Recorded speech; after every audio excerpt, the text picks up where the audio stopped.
Delhi assembly ఎన్నికలకు సంబంధించిన ఫలితాలు వెలువడుతున్నాయి. దాదాపు 10 ఏళ్లుగా ఢిల్లీ పీఠంపై కూర్చున్న ఆమ్ ఆద్మీ పార్టీ ఆ పీఠాన్ని ఖాళీ చేసే టైం వచ్చేసినట్లు ఫలితాలు చూస్తుంటే అర్థమవుతుంది. భారతీయ జనతా పార్టీ స్పష్టమైన మెజార్టీతో ముందంజలో ఉంది. ఎగ్జిట్ పోల్ సర్వేలు చెప్పినట్లుగానే ఆప్ అధికారానికి దూరం కానుంది. దాదాపు 27 ఏళ్ల సుదీర్ఘ కాలం తర్వాత బీజేపీ ఢిల్లీ సీఎం కుర్చీని దక్కించుకోనుంది.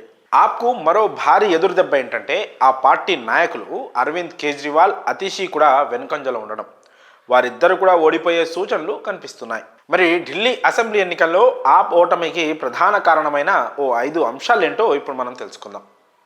మొదటిది కేజ్రీవాల్పై అవినీతి మరక.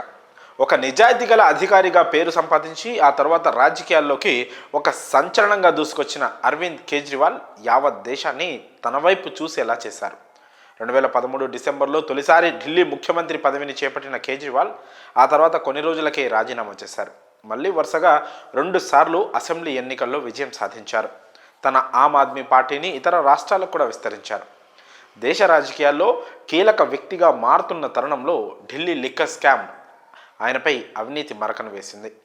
ఈ కేసులో ఈడీ కేజ్రీవాల్ను అరెస్ట్ చేసిన విషయం తెలిసిందే.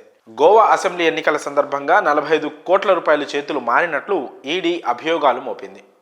ఆయన నిజంగానే స్కామ్ చేశారా లేదా అన్నది కోర్టు తెలుస్తుంది. కానీ ఆలోపే తెల్ల చొక్కాలంటి అరవింద్ కేజ్రీవాల్ రాజకీయ జీవితంపై లిక్కర్ స్కామ్ ఒక తుడుచుకోలేని మచ్చను వేసింది. ఆ కేసు తర్వాత ఢిల్లీ ప్రజల్లో కేజ్రీవాల్పై ఉన్న నమ్మకం కాస్త సన్నగిల్లిందని చెప్పొచ్చు. అంతకంటే ముందు ఎన్నో గొప్ప ఆశయాలతో రాజకీయ పార్టీ స్థాపించిన కేజ్రీవాల్ రాను రాను ఒక ఫక్తు రాజకీయ నాయకుడు అయిపోతున్నాడనే విమర్శలు వస్తున్న తరుణంలోనే ఈ ఢిల్లీ లిక్కర్ స్కామ్లో అరెస్టు కావడంతో ప్రజల్లో ఆయనపై ఉండే ఆలోచన ధోరణి మారింది. ప్రస్తుత ఢిల్లీ అసెంబ్లీ ఎన్నికల్లో ఆ ఓటమికి ఇదే ప్రధాన కారణంగా మనం చెప్పుకోవచ్చు. ఇక రెండో అంశానికి వస్తే కాంగ్రెస్తో విభేదాలు ఆప్ను దారుణంగా దెబ్బతీశాయని చెప్పవచ్చు.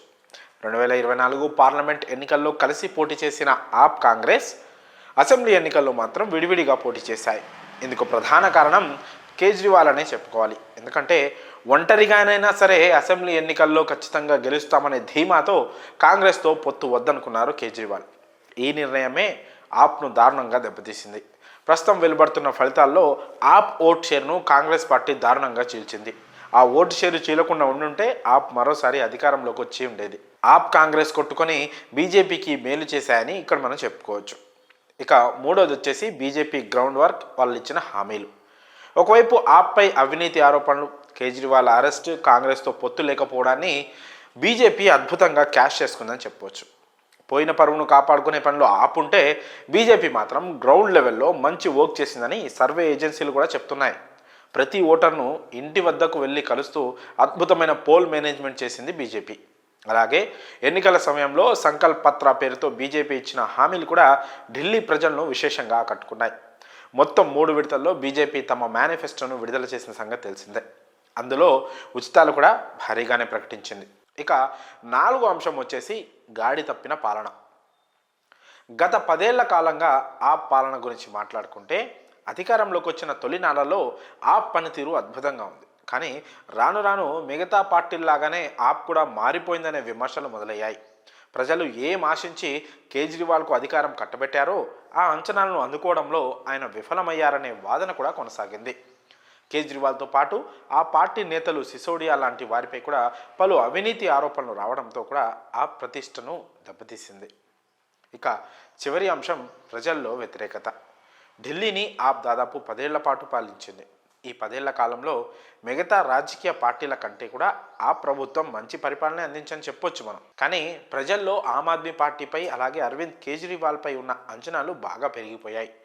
ఇంకా మెరుగైన పాలన అందిస్తాడనే క్రమంలోనే కేజ్రీవాల్ కేసుల్లో ఇరుక్కొని జైలుకు వెళ్లడంతో ఆప్తో పాటు కేజ్రీవాల్పై కూడా ప్రజల్లో వ్యతిరేకత మొదలైంది. అది బీజేపీకి మంచిగా ప్లస్ అయింది.